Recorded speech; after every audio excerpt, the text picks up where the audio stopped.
Leading a business today means constantly adapting.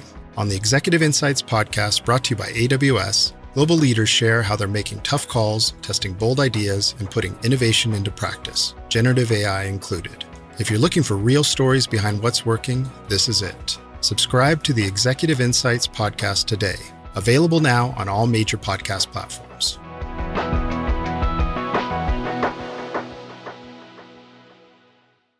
This message is sponsored by Greenlight. With school out, summer is the perfect time to teach our kids real-world money skills they'll use forever. Greenlight is a debit card and the #1 family finance and safety app used by millions of families, helping kids learn how to save, invest, and spend wisely. Parents can send their kids money and track their spending and saving, while kids build money confidence and skills in fun ways. Start your risk-free Greenlight trial today at greenlight.com/Spotify. That's greenlight.com/Spotify. Running a business comes with a lot of what-ifs. But luckily, there's a simple answer to them. Shopify. It's the commerce platform behind millions of businesses, including Thrive Cosmetics and Momofuku, and it'll help you with everything you need. From website design and marketing to boosting sales and expanding operations, Shopify can get the job done and make your dream a reality. Turn those what-ifs into... Sign up for your $1 per month trial at shopify.com/special offer. Pie in the Sky Media. This series contains adult language and descriptions of graphic violence throughout. Listener discretion is advised.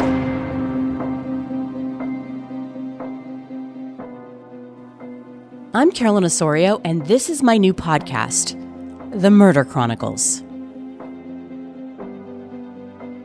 You're listening to episode 35.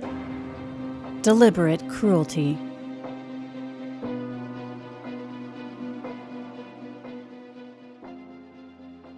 The human brain isn't fully developed and mature until the mid to late 20s. The prefrontal cortex, that part of the brain behind the forehead, is one of the last portions to mature, which is ironic because when it comes to, say, survival of the fittest, the prefrontal cortex is responsible for decision-making skills like planning, prioritizing, the whole making good decisions part. As we get started, I thought it might be important to insert that here as we try to puzzle out the motivations of the people, mostly young people, in this story. Because that nagging question, when it comes to the horror and violence of a murder, you always come back to the why. Why did this happen? How do we make sense of the circumstances leading up to murder? But when it comes to this case, the motive of the one adult old enough to have a fully formed brain in this story is as old as time. And yet, the motives of some of the people involved in this story, either as perpetrators or witnesses, well, let's just say we'll never know. There's no rhyme or reason, because over 20 years have passed, and we still don't have an answer to the fundamental question, why? Teresa Starling met Jerry Rose in 1989, when they were both living in Hawaii.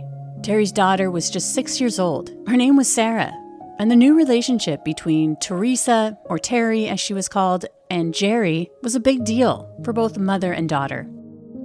At the time, they'd been through a lot. Teresa had recently divorced Sarah's father, and that relationship had been volatile, toxic, allegations of domestic violence.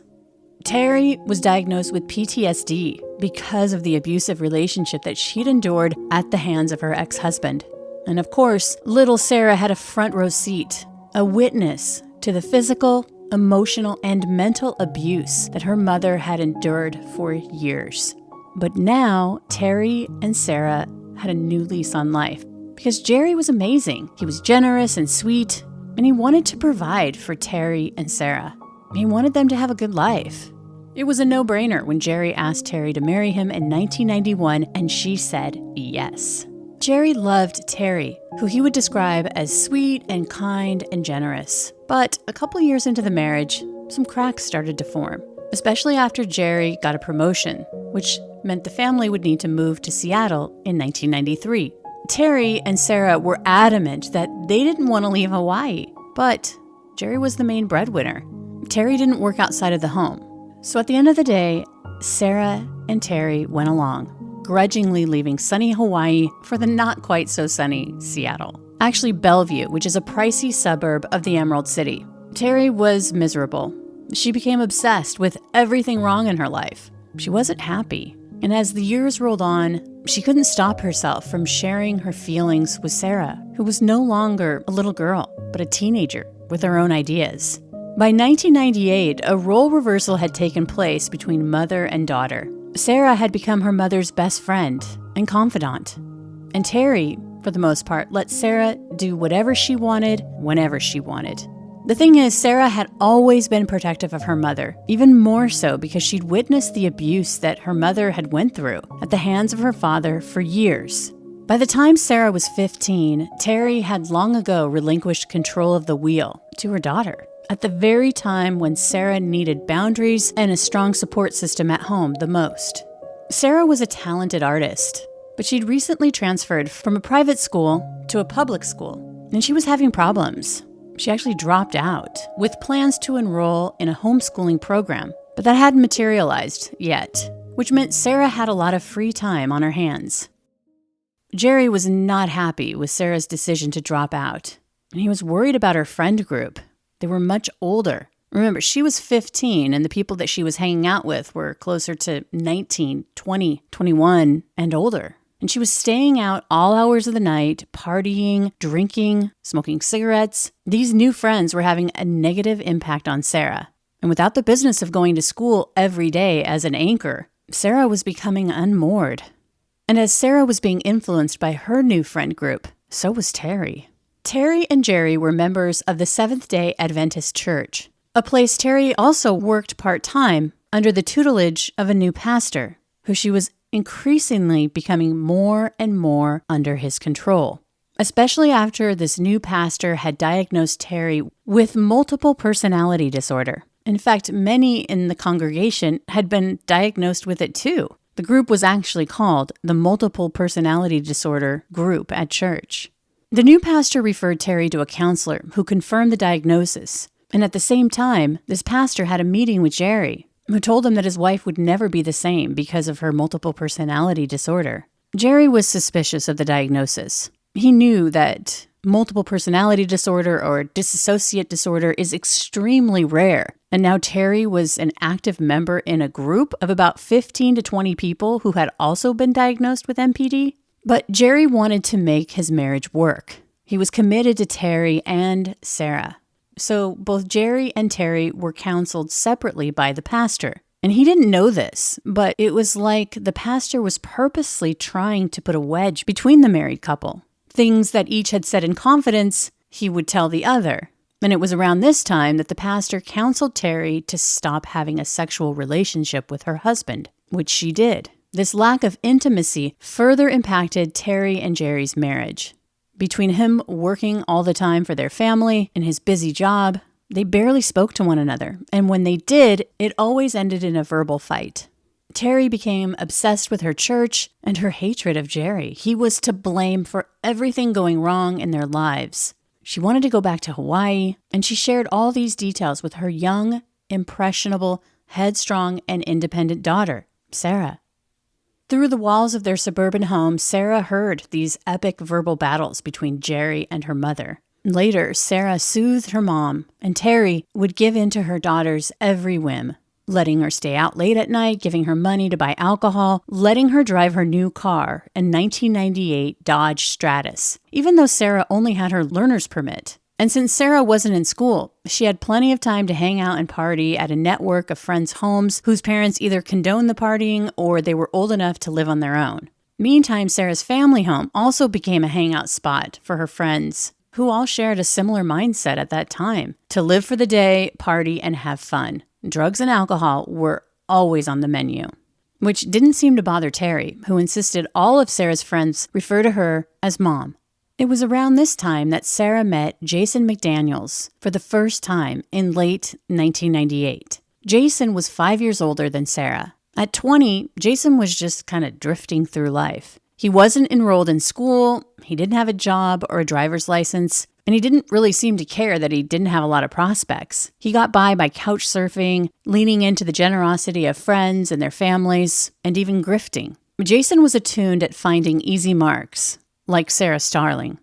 15-year-old Sarah saw stars when she first laid eyes on the charismatic Jason. Of course her heart fluttered when he looked over and they exchanged a glance. And it wasn't long before they were talking. He was working to get to know her. And this new attention was a boon for Sarah, especially with all the crap going on at home. Gaining the attention of a 20-year-old, that was powerful. Sure, Sarah had crushes before, but Jason was different. He was older, she was drawn to him, and he knew it. He knew just what to say to hook Sarah onto his line. And it wasn't long before Sarah was bringing Jason home, introducing him to Terry, who of course insisted that he call her Mom. Sarah and Jason became romantically involved quickly, and he started staying over. But it wasn't long before Jason brought his lone possession, his signature duffel bag that contained all that he owned. And when he brought this into the family home, he had no plans of couch surfing. Jerry wasn't happy to have a 20-year-old sleeping in the bedroom of his 15-year-old stepdaughter. But at this point, he'd become an interloper in his own home. The relationship between his wife and stepdaughter had spiraled to the point where he didn't even put up much of a fight. He was working 12 to 15 hours a day. Terry and Jerry rarely spoke to each other, and when they did, those conversations escalated into screaming matches. One can imagine Jerry flipped his lid when he found out that Terry had allowed Jason to drive her Dodge Stratus, even though he didn't have a driver's license. Jason had also worked his way into even driving Jerry's brand new Dodge Durango, which he absolutely loved driving. Terry had made it crystal clear that she wasn't interested in Jerry or anything that he had to say, nor did she want to have a sexual relationship with him. She was putting all of her energy into her work at the church and, of course, the pastor. Whenever Terry was home, the house was filled with Sarah and now Jason's friends, too. Terry took to Jason immediately, almost like a mother-son type relationship. And as with Sarah, she began talking trash about Jerry to Jason. In a way, it would become a toxic triangle, which Jason exploited. Terry started giving him money and clothes. He continued to drive her car and sleep with her daughter, who believed what she had with Jason was true love. We'll be back after a quick break. It's back to school season and Clorox is donating 2 million disinfecting wipes to classrooms across America. Because back to school means things can get a little bit messy. Just ask kindergarten teacher Miss Gibson. Give me just one Clorox wipe and I'm ready for glitter glue, exploded lunchbox yogurt, peanut butter handprints, runny noses, picking noses, rubbing noses. Touching noses. Thank you, Edward. Ooh, nap mats and lockers and tissue boxes. And Clorox scissors. disinfecting wipes. Teacher's #1 wipe. Clean feels good. Based on unit sales data.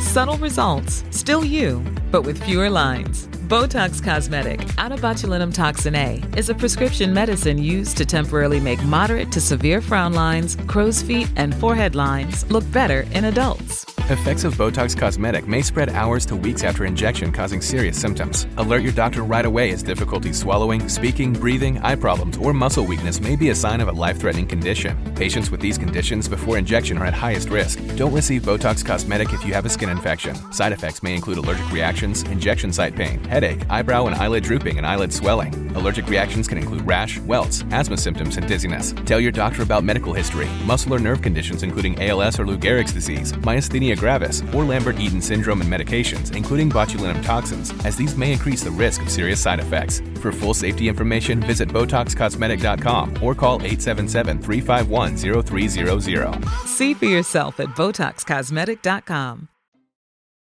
Jason, on the other hand, was a little less prosaic. In fact, when he was out of earshot of Sarah, he was downright salty. He would brag to his friends that Sarah meant nothing to him, that she was just easy sex and a roof over his head. And of course, there was Terry.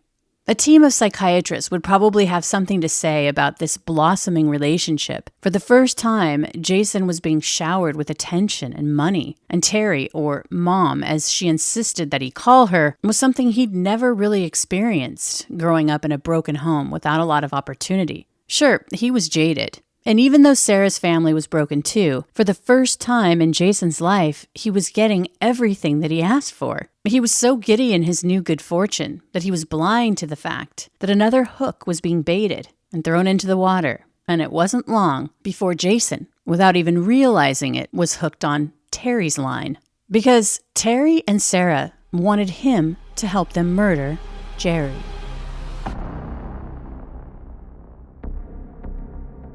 In early January of 1999, a series of discussions took place between Sarah and Terry, who solicited Jason to murder Jerry Rose for a package deal. $10,000 from Jerry's life insurance. Also part of the package was Jerry's sleek Dodge Durango that they knew Jason absolutely adored, and then airplane tickets to Hawaii, where after the deed was done, he would meet up with Sarah and Terry.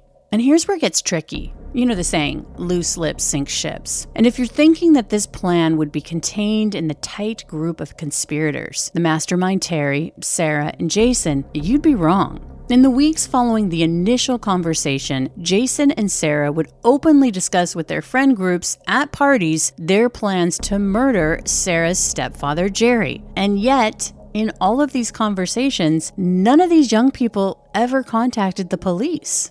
And the actual plot to kill Jerry Rose, the nuts and bolts of how it would go down, was discussed at least 5 or 6 times. At one point, Terry advised Jason to be mindful that any blood spilled during the murder at home should be done on the wood floor so it would be easier to clean up later. There were other issues to consider and discuss, but eventually a date was set. February 16th, 1999 would be Jerry Rose's last day on Earth. Jerry had a business dinner slated for that evening, and so he'd be home a little bit later than usual. So that night, Jason showed up at the family home with a 17-year-old friend named Justin. Apparently, on the fly that day, Jason was like, "Hey, I'm going to murder my girlfriend's stepdad tonight. Do you want to help me kill him?" And Justin was like, "Sure." They knew that Jerry was a creature of habit and always came through the garage and into the house. They figured he'd be easily dispatched through an ambush and then strangulation. After the conversation about the blood and cleanup, they settled on a piece of rope in the garage, and Jason made a noose with it. A blitz attack by Jason and Justin on the unsuspecting Jerry would ensure no blood. After they murdered Jerry, they planned to load his body into his own Dodge Durango and then drive an hour away to a remote area in Granite Falls. At some point, Jason would call Sarah and Terry, who, the plan dictated, would be conveniently shopping at a nearby mall. And that's when he would let them know that Jerry was dead. Then, Sarah and Terry would return home from shopping and act like Jerry had actually never come home from the business dinner when they called the police and reported him missing. But from the start, the plan didn't go according to plan. There was Jamie, Sarah's best friend, who she'd invited over for a sleepover that night. But when Jamie was told about the plot to murder Jerry, she was like, "I don't want to be any part of this." But she did agree to go to the mall with Sarah and Terry. Before they left, Jason pulled Jamie into a spare bedroom in the Roses family home. He got up real close and tight, saying, "Friends don't squeal on friends, and if you tell anybody about this, I will kill you." Jason and Justin got into their positions. Jason was hiding in a closet near the garage door entrance, and Justin hid upstairs in Sarah's bedroom, waiting to hear from Jason that Jerry was home. When Jerry didn't come home right away, Justin and Jason tried to break into his gun safe. Prying it open didn't work. Neither did bashing in the face of the combination lock. It just wouldn't open. But by the time they were done, the outside was toast. But they weren't too worried about that because Jerry was going to be dead soon. So they went back to their hiding positions and waited. They weren't expecting Jerry to go off script. He didn't come through the garage at all. What they didn't know was that Jerry was suffering a bout of severe irritable bowel syndrome. He barely made it, rushing in through the front door, down the hall as he raced for the bathroom. Between Jerry's delay in getting home and the fact that he came in through the wrong door, Justin got cold feet. As the 17-year-old waited upstairs, the gravity of what he was about to do began to sink in. He had no reason to help murder Jerry Rose, and he told Jason that he was out. Apparently, Jason lost his nerve too, because he called Terry and broke the news that her husband was still alive. She wasn't happy about it. In the weeks following the failed murder plot, Jason continued to tell people that he was going to murder Jerry Rose. He bragged to his friends that he was going to get $10,000 and that Dodge Durango and a trip to Hawaii. And Sarah was right there with him. She wanted to murder her stepfather too. But neither took action. Jason continued to live at the Roses' home, accept the gifts and money bestowed upon him from Terry, eat the food from the family's table, a lifestyle all paid for by the generosity of Jerry, the man that he had plotted to kill and still planned to murder. A couple of weeks after the attempt on Jerry's life, Sarah was confronted with a hard truth that even puppy love couldn't cloud forever Jason's true nature. He was using her. It all became clear to her when she saw that Jason had stolen $40 that she'd left on her dresser. And this wasn't the first time that he'd stolen money from their family. Just a couple of weeks before, remember on the night they were going to kill Jerry, when Justin and Jason had unsuccessfully broken into Jerry's gun safe? Of course, Jerry had found out about the safe, and he called the police and reported the crime. He believed that one of Sarah's friends was responsible, but he didn't name who it could be. And as police were investigating, the pastor from Terry's church swooped in and tried to save the day. He gave Jason an envelope with $400. It was a loan, and he was supposed to present this $400 to Jerry with an apology and beg him not to pursue legal action. The $400 would cover the damage to the safe. Instead of giving money to Jerry with the apology, Jason blew the cash on cigarettes, drugs, and food. Disappointed, Sarah had still forgiven Jason. But that morning when she saw that the $40 was gone, something broke open. And she yelled at Jason saying, "You're a taker who never gives." Jason didn't take kindly to Sarah talking to him like that. And he didn't engage. He just packed up his duffel bag and took off. Immediately, Jason blew off the relationship and resumed his couch surfing within their circle of friends, drifting from one friend to another. But deep down, he was resentful. He'd had it good at the Roses, and Sarah had ruined it. The rejection stung. In a one-on-one with a friend, he would share that he couldn't understand why Sarah had gotten so mad about the $40, but forgave him for the $400. I mean, during their short relationship, Jason had milked a couple of $1,000s at different times from Terry. $100 here and there had added up. And in the days following their breakup, he'd heard through the grapevine that Sarah had been talking trash about him, saying that he was a user, which didn't sit well with Jason, who had been described as the type of personality with a hair trigger. One minute he was happy-go-lucky, the next second, a raging maniac. He didn't like it when people talked about him. He was known for tracking those people down and confronting them. Now, because of Sarah, he was back to couch surfing, eking out a much less cushy existence. His anger and bitterness calcified any feelings that he had for Sarah. He wanted revenge. He would tell friends that he hated Sarah Starling. At first, he wanted her to get beaten up, but as the days wore on, he would say that he wanted to kill her. Meantime, Sarah's resolve against Jason was softening. She was having second thoughts. Maybe he wasn't such a selfish boyfriend after all. She wanted to get back together with him. But first, she'd have to find him, which wasn't too hard. A few phone calls later, and she'd tracked him down. He was staying at Anne Marie's, a mutual friend to them both. Her apartment was a staple for this roving, partying friend group. She lived in Kirkland, a city roughly 15 minutes from Sarah's house. Once Sarah got Jason on the phone, she explained that she desperately needed to speak to him in person to clear the air. And he said sure, inviting her to Anne Marie's later that night. He promised that they would go talk together alone. Sarah would speak to a good friend that day, anticipating the upcoming reunion with Jason. But the friend advised Sarah not to go. She said it wasn't a good idea, but Sarah wasn't going to listen. There was nothing that would stand in the way of her reuniting with Jason. It was around 7:30 p.m., March 9th, 1999, when Sarah dropped off her mom, Terry, at the mall by their house. Sarah would pick up her mom later at 9:30, after she spoke with Jason.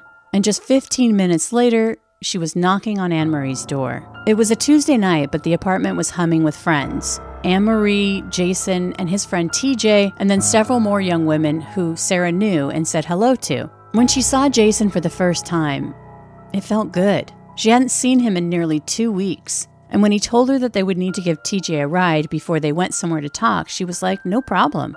Jason was adept at hiding his hatred for Sarah, who had no idea that he blamed her for everything that was going wrong in his life. And it wasn't just Sarah, it was her entire family. Who did they think they were to pull the rug out from under him? His fantasies of murder now included the entire Rose family. He'd bragged to a mutual friend that he knew their habits, how to get in and out of their home. He knew that every night before bed, Sarah went out the sliding glass door in the back of her house and smoked a cigarette. how easy it would be to sneak up on Sarah and kill her. To kill the entire family. We'll be back after a quick break. This Friday, Jamie Lee Curtis and Lindsay Lohan are back to switch things up in Disney's Freakier Friday. Totally, yes. It's an absolute riot, and the only movie that can be described as so much weirder than the last time. What last time? It's the frequel You ready? we've been waiting for. That absolutely slays. What deeply out of touch old person came up with that? You did. Wow. Don't miss the comedy event of the summer for all ages. Disney's Freakier Friday, in theaters this Friday. Get tickets now. Rated PG. Parental guidance suggested.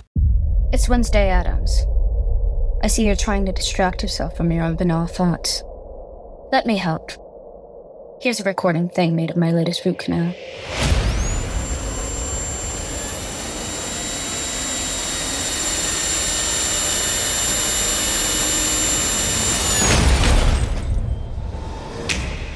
Wednesday, Season 2, begins August 6th, only on Netflix. Just a few minutes after Sarah arrived, they were headed out the door, piling into Sarah's mom's car, with Sarah in the driver's seat, Jason riding shotgun, and TJ in the back seat behind Sarah. Now, TJ was about 6'3", 6'4", and over 200 pounds, and very muscular. He was described by one friend as someone you didn't want to mess with, and he was very quiet, the opposite of Jason, who did most of the talking. But one thing you should know about TJ is he had a signature move he would perform at parties. He called it his sleeper. A partygoer would describe it later, saying, quote, he calls it a sleeper. He doesn't think he's choking anybody. He and his brother are pretty much famous for it around here. Everybody knows that they can do this, and they teach their closest buddies how to do it. It's something that you can use when getting into a fight in order to have that person pass out. You can cause physical harm towards them so they can't hurt you when they come out of it, and that's what they use it for. The partygoer would add, it's just all in fun. It was something that he likes to do to people in the weirdest moments, too. And he would do it to them and they would be on the ground, like sleeping, literally snoring, because he knew how to do it so well, and just to get a reaction from people. What happened to Sarah during the next couple of hours will probably never really be known, but it started with TJ's signature sleeper move. Remember, he was sitting behind Sarah, who was driving and had stopped. Where is unclear, but it was long enough for TJ to stealthily maneuver his hulking frame in the back seat and without warning, wrap his arm around Sarah's neck and squeeze. As Jason watches, Sarah is being strangled, fighting for her life in the front seat, her eyes bulging, as her last breath somehow escapes as she begs TJ to stop. But he only tightens his sleeper grip until Sarah's body goes limp. She's still alive when TJ drags her body into the back seat. Jason then jumps out and gets behind the wheel and starts driving toward an undeveloped wooded area just a few miles from Anne Marie's. It's dark outside as they pull up to a sign that says Kingsgate Park. There's a small gravel path into the park, and it's on this that they drag 15-year-old Sarah along the muddy and pebbled walkway. After a pace, in total seclusion, they pull Sarah a few feet off the path and drop her face down onto a rock. And here, Jason and TJ take turns stomping her body and her head. The force of their blows will break her jaw, crush her teeth. She's passed out, but still alive, when Jason pulls out a kitchen knife, one that he stole from a matching set at Anne Marie's apartment. He took it just before they left. He lifts Sarah's head by the hair and administers the coup de grace as he plunges the knife into the left side of Sarah's neck deep enough to sever both her carotid artery and her internal jugular vein. The knife nicks Sarah's spine. With the bloody knife in Jason's hand dripping, they walk back to the car. TJ gets behind the wheel, and they drive a couple miles away to a fast food restaurant where Jason washes the blood from his hands and attempts to wash away Sarah's blood on his jeans, but it's set. After leaving the restaurant, they head toward the mall. Jason will throw the bloody knife out the window as they speed down the freeway. They know that Sarah's mom, Terry, is expecting her daughter to pick her up at 9:30. When they pull up to Terry, she gets into the car and immediately asks, "Where's Sarah?" The cold-blooded killers explain that Sarah decided to talk with another friend and asked them to pick her up as scheduled. Jason offers to call Anne-Marie. Remember, that's the place that Sarah told her mom she was headed before she dropped her off earlier that night. Terry would grab the phone from Jason and says to Anne-Marie, "Where's my daughter?" Anne-Marie responds with, "I have no idea." Jason takes the phone back, and with Anne-Marie still on the line, begins a bizarre performance, saying out loud while looking at Terry. He's pretending to voice back a conversation with Anne-Marie that essentially he's having with himself for Terry's benefit, saying, "Oh, Sarah went with Jocelyn?" Anne-Marie on the other end of the line begins to worry because she knows about Jason's bitterness towards Sarah. And she also knows that Sarah didn't leave with Jocelyn, Jason's jealous ex-girlfriend. Anne-Marie knows that the last people to leave with Sarah was TJ and Jason. After 2 hours of driving around with Terry, searching for Sarah, making phone calls, eventually Terry heads back to the family home with Jason and TJ. Of course, Sarah isn't there to greet her mother when they arrive after midnight. But when they come home, Jerry is roused out of his sleep. Jerry gets up. He wants to know what the commotion's all about. And when he sees Terry with Jason and TJ, he's like, "Where's Sarah? And also, what are these guys doing here?" He believes that they're the ones who broke into the safe. Terry lies and says that Sarah was spending the night at a friend's house. She then tells Jerry that she's going to drop off Jason and TJ at a friend's house. When Terry drops Jason and TJ at this friend's house, they encounter a young man named Joe, who was a friend of TJ's. Now, Joe had never met Jason before, and he was about to leave when TJ asked Joe if he'd give them a ride to another friend's house, a trailer up in Bothell, about 15 minutes away, saying they could hang out for a bit. Joe was up for it, and the three of them took off. A decision that Joe would deeply regret, because not long after, TJ would blurt out that he had just killed somebody and offered to take Joe to where the body was to show him at Kingsgate Park.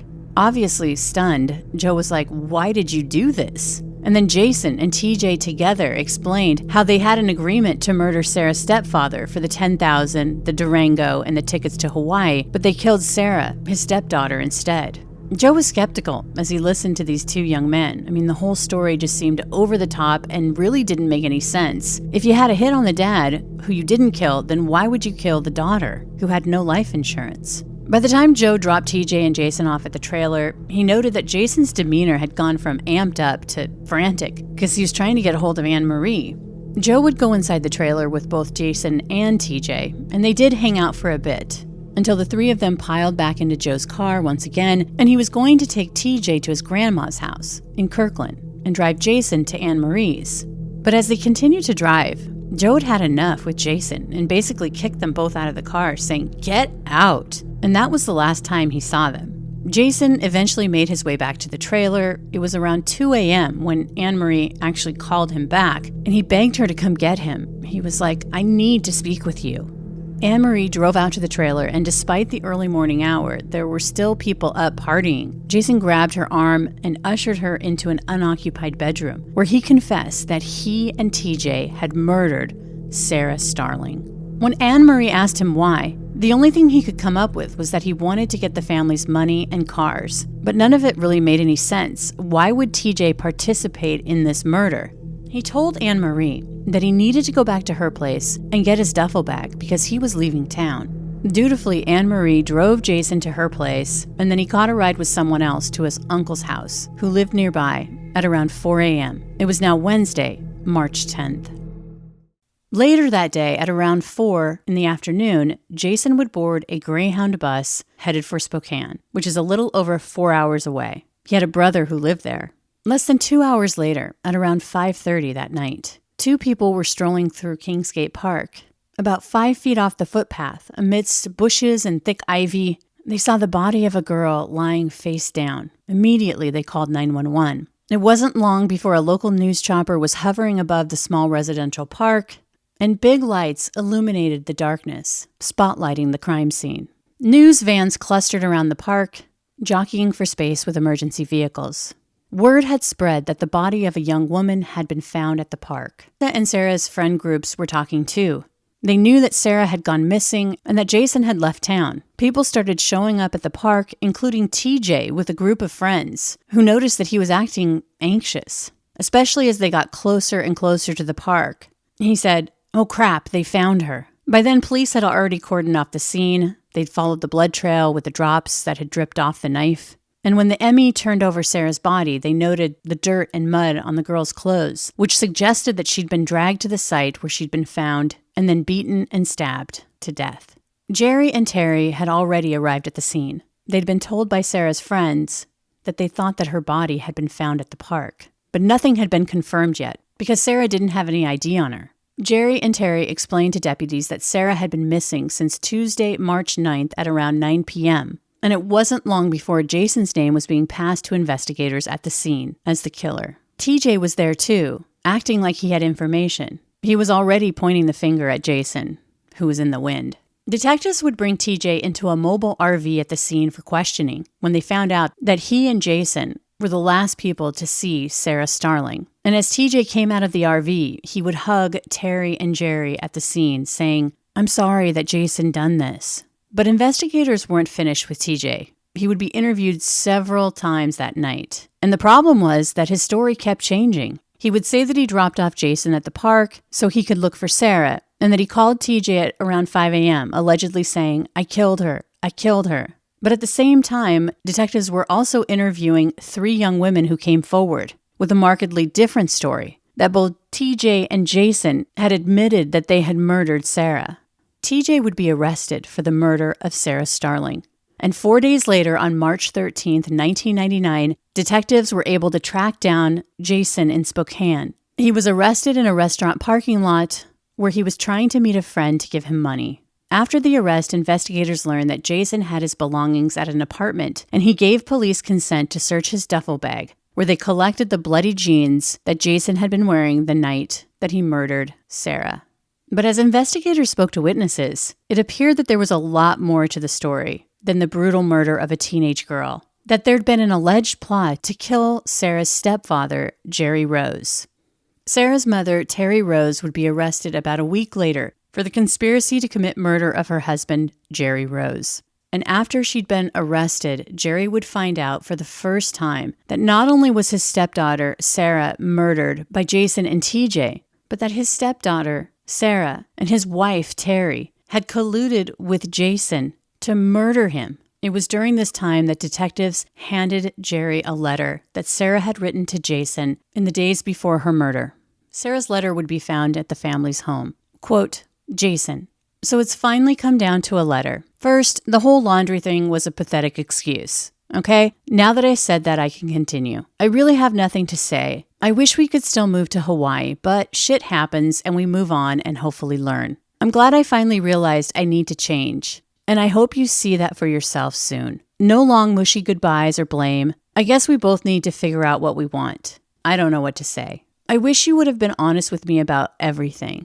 I don't think I asked much except to be honest with me, but I guess that was too much. I will miss you, but this needs to happen. Don't worry about the money. You know me. I always take care of that part. But the Jerry thing, well, no lecture about that. Don't worry. I won't rat. I told you I wouldn't. And I try to do what I say I will. And no sweat about Mom going to the POs about age. I've got it covered like I always do. Well, know that that business has been taken care of. I want to leave on good terms. Good luck with whatever it is you're going to do. Oh, and good luck with Jerry and Pastor and Mom. It was fun while it lasted. See you around. Love always, Sarah. P.S. I will always love you, Sarah." Jason McDaniels and TJ Mullen Costin were convicted of the first-degree murder of Sarah Starling. A jury also found Jason guilty of conspiring to murder Jerry Rose. He would receive 42 years in prison. TJ was sentenced to 31 years. Terry Rose pleaded guilty to the conspiracy charge and waived her right to trial. At her sentencing, a judge agreed with prosecutors that she had suffered from post-traumatic stress disorder from beatings she received from her previous husband, Sarah's father. Ultimately, she was sentenced to 5 years in prison. The Murder Chronicles is a pie-in-the-sky production recorded live in the beautiful Pacific Northwest. We are produced by Brandon Morgan and myself, music by Soundstripe. For Pie in the Sky Media, I'm Carolyn Osorio, your writer and host. Thanks for listening.